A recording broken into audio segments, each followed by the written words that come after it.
안녕하세요. 여러분 영어의 재미와 자신감을 찾아드리겠습니다. 영어 공부법 특강을 함께할 저는 주혜연입니다. 우리 오늘 이 시간에는요. 특별히 어떤 시험을 위해서 영어를 공부하고 계신 분들, 우리 수험생들을 위한 독해 공부 비법에 대한 이야기를 함께 나누어 볼까 합니다. 독해 시험이라고 하면 일단 이런 질문들을 많이 하세요. 그냥 무조건 많이 읽으면 언젠가는 독해가 좋아지겠죠. 또 저는 항상 독해 시험 때 시간이 부족합니다. 그러니까 빨리빨리 읽는 연습을 많이 하면 언젠가는 속도가 빨라지겠죠? 라는 질문을 하는데 여기에 대해서 저는 이런 답을 드리고 싶어요. 일단 지금 여기 뒤쪽으로 그림이 보이시나요? 열심히 수영을 하고 있는 수영 선수의 모습이죠. 어떤 올림픽 대회에 출전하는 수영 선수가 있다라고 생각을 해봅시다. 그 선수가 기록을 단축하기 위해서 그냥 무조건 많이 수영을 하고 빨리빨리 하려고 노력을 하면 그러면 챔피언이 될 수 있을까요? 물론 안 하는 것보다야 연습을 많이 하는 편이 훨씬 더 낫겠지만 그렇지만 실제로 선수들이 훈련하는 모습을 살펴보면요. 스타트하는 동작, 다리의 킥 동작, 그리고 손 동작, 호흡하는 거, 턴하는 거 정말 하나하나 세밀하게 나누어서 분석하고 연습하고 게다가 기초 체력을 기르기 위한 근력 강화 훈련이라든지 이런 훈련들까지 병행하는 걸 볼 수 있습니다. 독해도 똑같아요. 그냥 무조건 많이 또 빨리 읽으려고 그냥 노력하는 것 이거 가지고는 분명히 한계가 있습니다. 그래서 어떻게 해야 우리가 원하는 그런 영어 성적을 받을 수 있는 똑똑한 독해 공부를 할 수 있는지에 대한 이야기를 좀 해볼게요. 자, 일단 그러기 위해서는 지금 나의 영어 실력에 대한 정확한 진단이 필요합니다. 자, 내가 지금 이 시험을 준비한 지 얼마 되지 않았다? 혹은 지금 나의 수준이 초급 단계이다 라는 그 분들은요. 일단은 accuracy, 즉 정확성에 조금 더 초점을 맞춰서 공부를 하셔야 될 필요가 있습니다. 일단 한 문장 해석이 막 흔들릴진데 그 문장들로 이렇게 쌓아놓은 탑, 지문을 공부하기에는 좀 무리가 있겠죠. 그래서 일단은 한 문장이라도 내가 한 단어도 빼지 않고 정확하게 해석할 수 있는 훈련을 해야 되겠다. 문장이 설사 좀 길어지더라도 단어를 가지고 대충 감으로 맞추는 것이 아니라 정확하게 해석할 수 있는 능력을 키워야겠다 생각하시고 최소 한 달에서 3달 이상은요. 이 문장 단위의 정확한 해석에 좀 집중을 해주셨으면 좋겠습니다. 저는 준비한 지도 좀 되었고요. 제 생각엔 중급 정도의 수준이 되는 것 같습니다. 라는 분들, 이런 분들의 이제 고민을 직접 들어보면 이런 말씀을 많이 하세요. 제가 문장 해석은 다 되거든요. 근데 답이 안 나와요. 그래서 자 그러면 이 문장 한번 해석해 보세요 라고 하면 생각보다 정확도가 많이 떨어지는 걸 볼 수 있어요. 즉 다시 말해서 내가 생각하는 것보다 나의 문장 독해력이 아직 흔들림이 많은 상태다라는 걸 알 수 있습니다. 우리 비슷하긴 한데 뭔가 미세하게 다른 그 틈새로 항상 우리의 상상력이 끼어드는 거고요. 이 상상력이 꽃피워서 결국 나중에 이 해설지를 보면 이 글이 이런 내용이었어? 할 때가 있고 또 이것이 나중에 오답으로 이어지게 되는 원인이 되는 겁니다. 그러니까 일단 내가 중급이야 생각하시는 분들도 초반에는 문장, 좀 긴 문장을 정확하게 읽는 연습을 반드시 하셨으면 좋겠고요. 그 다음에 이제 병행해야 될 것이 바로 fluency입니다. 읽기에 있어서도 플루언시가 있나요? 네, 있어요. 우리 말을 할 때 플루언시라고 하면 이렇게 술술술술 막힘없이 말할 수 있는 능력, 그게 플루언시잖아요. 우리 독해에 있어서도 멈추지 않고 글을 줄줄줄줄 잘 읽어내려갈 수 있는 능력이 플루언시이고요.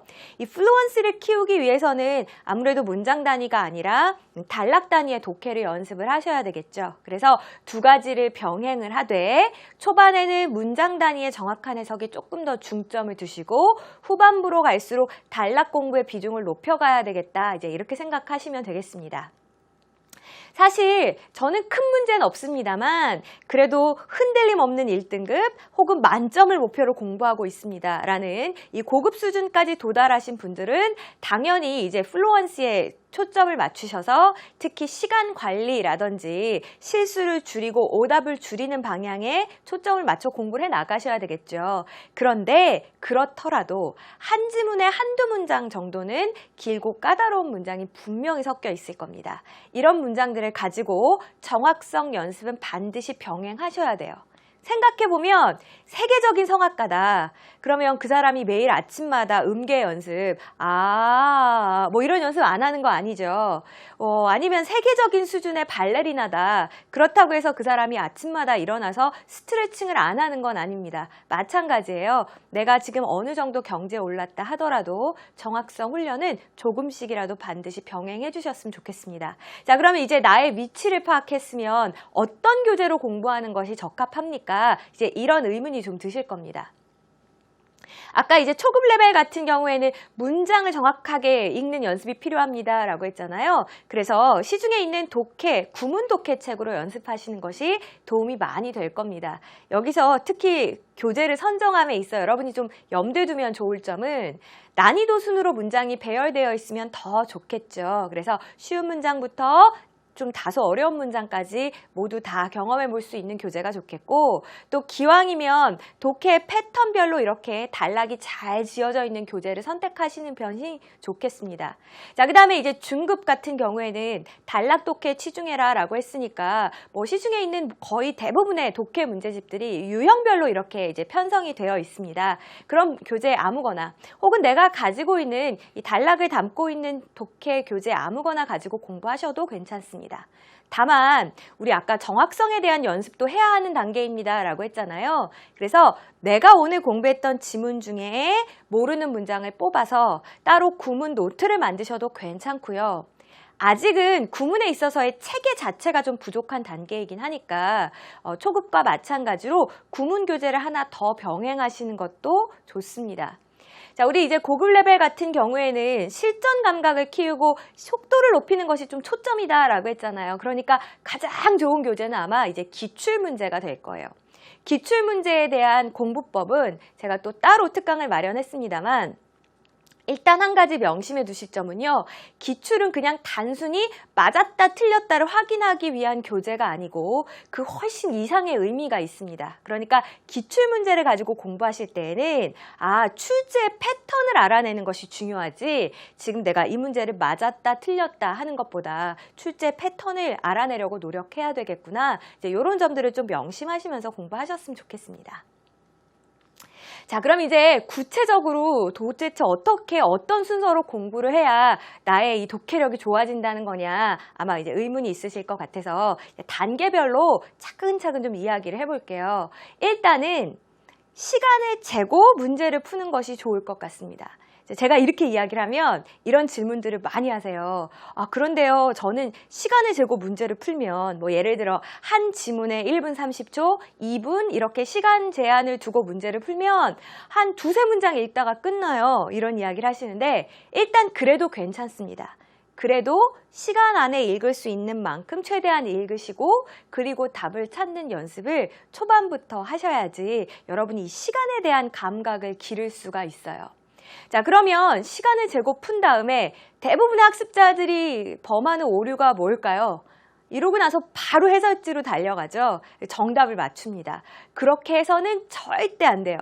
단기간에 독해 실력을 높이고 싶다라고 하면 해설지를 확인하는 과정을 가급적이면 뒤로 미룰수록, 그럴수록 여러분 실력이 많이 자란다고 생각하시면 돼요. 자, 그럼 시간 잰 다음에 뭘 해야 되느냐? 자, 그 다음에 이제 난이도를 표시하셔야 됩니다. 난이도, 내가 풀었을 때 얼마나 어려운 문제냐라는 거죠. 대부분은 답을 맞춘 뒤에 난이도를 표시하는데, 그러면 이런 문제가 있어요. 예를 들어서 내가 2번 아니면 3번 같은데 라고 한참 고민을 하다가 모르겠다, 2번인가 보다, 이렇게 이제 선택을 했단 말이에요. 그런데 정답을 확인해 보니까 2번이 답이었어요. 그러면 사람 마음이 참 간사한 게 어떤 생각이 드냐면, 내가 그럴 줄 알았어, 내가 2번 같더라고, 바로 이렇게 생각을 한다니까요. 그래서 여러분이 복습을 하실 때 사실은 내가 2번과 3번을 명쾌하게 3번이 오답인 이유를 가리지 못했었다라는 건 잊어버린 채로 나 이 문제는 맞은 문제, 그냥 이렇게 취급을 하게 되니까 충분한 복습이 이루어지질 않겠죠. 그래서 난이도를 표시하실 때에는 가급적 정답을 맞추기 전에 하시는 것이 좋고, 이때 이제 난이도라는 건 얼마나 어렵냐에 대해 내가 갖고 있는 느낌이거든요. 예를 들면 이건 답 안 맞춰도 확실해, 이게 답이야. 자, 이 정도면 뭐 별 한두 개 정도면 적합할 것 같고, 2번 아니면 3번 같은데 라고 고민하는 경우에는 별 3개. 아, 이 문제는 내가 맞았다 해도 전혀 이해하고 맞춘 게 아니야. 그냥 정말 찍어서 맞춘 거야. 라고 하면 별 5개. 이런 식으로 이제 나름의 난이도를 표현하셨으면 좋겠습니다. 자, 이 난이도 표시가 중요한 이유는 또 하나 있습니다. 수험생들 같은 경우에 시험이 임박했을 때 모든 내용은 처음부터 끝까지 다 다시 볼 수 있다면야 참 좋겠지만 많은 경우에 시간 부족에 쫓기는 경우가 많습니다. 그래서 지문들을 선별적으로 공부해야 되는 상황이 생기거든요.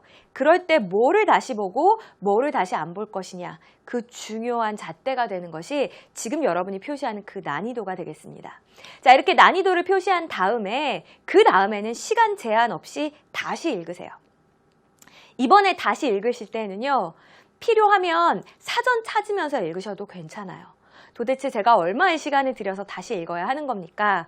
저는 한 15분 정도면 충분히 고민하는 시간으로 괜찮다라고 생각을 하고, 조금 더 시간을 투자할 수 있습니다 하는 분들은 한 지문당 30분까지도 필요하다면 투자하셨으면 좋겠습니다. 자, 그리고 또 한 가지 반드시 이 단계에서 병행해야 될 것이 이제 질문을 적어보는 겁니다. 근데 이때의 질문은 3번 문제 답을 모르겠음. 이건 질문이 아니죠. 이제 구체적인 질문을 하셔야 돼요. 이 문장에 charge란 단어가 쓰였는데 이게 다의어라던데 이 지문에서는 어떤 의미로 쓰였는지 모르겠다. 라든지 이 문장이 분명히 첫 번째 문장까지는 이해했는데 도대체 이 두 번째 문장이 첫 번째 문장이랑 무슨 상관이 있는지 모르겠다 라든지 이렇게 좀 구체적으로 질문을 여백에 적어 두시면 여러분들이 나중에 가져갈 수 있는 것들이 훨씬 더 많아집니다. 그러니까 질문을 머릿속에만 가지고 계시지 마시고 반드시 손으로 표현해서 여백에 적어 둘 것. 자, 또 하나가 연관 지으며 읽기이죠. 대부분은 이제 한 줄 한 줄 번역하는 데에만 만족을 해서 그냥 이제 그렇게 읽고 글을 마무리하는 경우가 많이 있습니다만 사실은 제대로 독해한다라는 건 문장 간의 관계까지 파악하는 걸 이야기하는 겁니다. 첫 문장에서 땅 주제를 던지고 난 뒤에 두 번째 문장에서는 첫 문장을 뒷받침하기 위한 근거를 들고 있구나 라든지 첫 문장에서는 많은 사람들이 가지고 있는 잘못된 믿음을 이야기한 뒤에 그 뒤에서는 바로 그걸 뒤집어서 비판을 했구나 라든지 각 문장 간의 이 어떤 연관 관계를 읽으실 수 있어야 동일한 지문이 다른 유형의 문제로 나오더라도 여러분이 풀어낼 수 있는 힘이 비로소 생기는 겁니다. 자, 그래서 스텝 2가 지금 제가 제 설명이 길었죠. 그만큼 가장 힘을 쏟아야 하는 단계이고요. 자, 이제 이 정도 내 머릿속에 질문도 가지고 있고 나 스스로 글의 구조에 대해서도 어느 정도 정리를 했다라고 하면 2단계 이제 비로소 해설지나 강의를 참고하시는 겁니다. 그래서 내가 던졌던 질문에 대해서 해설지에서는 뭐라고 이야기하고 있는지 혹은 강사 선생님께서는 뭐라고 설명하고 있는지 거기에 대해 답을 찾아가는 과정, 이게 이제 진짜 독해가 되는 거죠. 네, 그리고 4단계는요. 어려웠던 문장, 구문을 따로 한번 정리해보는 겁니다. 물론 이제 여러분이 읽었던 그 교재에다가 어려웠던 문장에 이렇게 구문, 끊어읽기 표시를 하는 것도 참 좋은 방법이지만 제가 조금 더 적극 추천드리고 싶은 것은 나만의 구문 노트를 따로 만들어라 라는 거죠. 그래서 이 지문에서 좀 나를 힘들게 했던 문장이 있었다라고 하면 나만의 구문 노트에 한번 옮겨 적으시고 그리고 끊어읽기 분석도 한번 해보시고요. 기왕이면 손해석을 한번 하단에 옮겨보셨으면 좋겠습니다. 아, 그래, 내 말이 이 말이라고 눈으로 봤을 땐 이렇게 생각했던 것이 막상 손으로 해석해놓고 나서 해설지랑 맞춰보면 아, 실제로는 상당히 다른 부분이 많았구나. 이 말이 아니었구나 라는 걸 깨닫게 될 때가 많이 있거든요. 그래서 최소한 어려웠던 문장들만이라도 구문 노트에 꼭 이렇게 손해석하는 습관도 키우셨으면 좋겠습니다. 가장 안타까운 경우가 일단 그리고 또 많은 수험생들에게서 나타나는 경우가요. 바로 스텝 1 시간제서 문제 풀기 끝난 뒤에 뭐가 그렇게 급한지 바로 정답 확인하고 그 다음에 바로 스텝 4의 어려운 구문 문법 분석으로 이렇게 단계를 다 뛰어넘어 공부하는 친구들이 정말 많습니다. 그것은 정말 자기 만족을 위한 공부죠. 왜냐하면 오늘 10문제 풀었어. 오늘 20문제 풀었어. 할 수 있잖아요. 이제 많은 양의 문제를 풀 수 있으니까. 그런데 여러분이 고급 단계에 이르기 전까지는 결코 많이 푸는 게 중요한 게 아니거든요. 지금 우리 문법을 공부하는 게 아니라 독해 실력을 키우기 위한 거니까 혹시라도 왜 나의 독해 등급이 이렇게 제자리 걸음이야 라는 생각을 하셨다면 내가 지금 독해에 있어서 많은 단계를 건너뛰고 있지는 않았는지 스텝 1에서 4로 간 건 아닌지 한번 생각해 보셨으면 좋겠습니다. 자, 그리고 나서 새로운 어휘를 정리하셔야 합니다. 반드시 어휘가 힘이고요. 실제로 독해 성적이 나오지 않는다거나 혹은 독해의 속도가 느립니다라고 호소하는 수험생들의 상당수가 이 어휘 실력이 부족해서예요.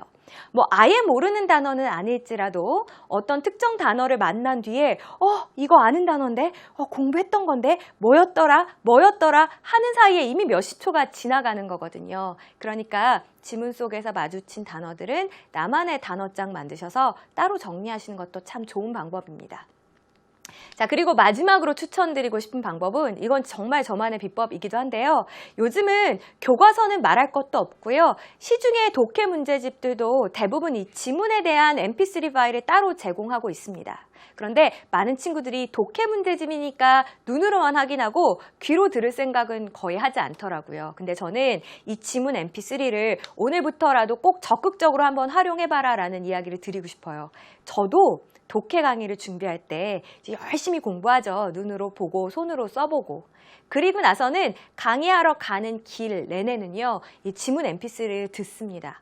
물론 이렇게 듣기를 하는 거 이게 듣기 평가에 도움이 되기 위한 거죠. 물론 그런 측면도 있어요. 독해 공부하면서 듣기까지 잡는다, 일석이조다 라는 면도 있지만 제가 권해드리는 이유는요. 다른 데 있습니다. 바로 눈으로 보고 손으로 써봤을 때 남는 거랑 귀로 들었을 때 내 머리에 남는 거랑은 분명히 그 기억이 오래가는 정도가 다르더라고요. 가능하면 다양한 감각을 다 동원하는 것이 더 여러분의 장기 기억으로 오랫동안 보관되는 데 도움이 되거든요. 그러니까 지문 mp3도 꼭 확인해 보셨으면 좋겠습니다. 자, 이렇게 해서 우리 수험생들을 위한 독해 공부법, 나의 독해 성적을 수직 상승시킬 수 있는 공부법에 대한 이야기를 해봤어요. 일단 나의 레벨이 어디인지 정확하고 좀 냉정하게 판단하는 것이 필요하겠다라는 이야기를 드렸었고요.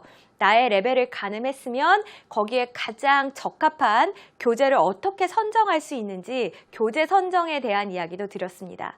그리고 공부에 있어서 올바른 순서가 반드시 필요하다라고 했던 거 기억나시죠? 시간을 재서 문제를 풀고 그리고 해답으로 넘어가는 것이 아니라 난이도를 표시한 뒤에 다시 한번 시간 제한 없이 충분히 고민해보고 내 머릿속에 있는 질문들도 구체적으로 한번 손으로 써보고 그리고 나서 해설지나 강의를 통해서 다시 한번 확인하고 그리고 그 확인한 내용들을 구문 노트로 단어장으로 또 지문 mp3를 통해서 다시 한번 다각적으로 복습하는 방법까지 쭉 전해드렸습니다.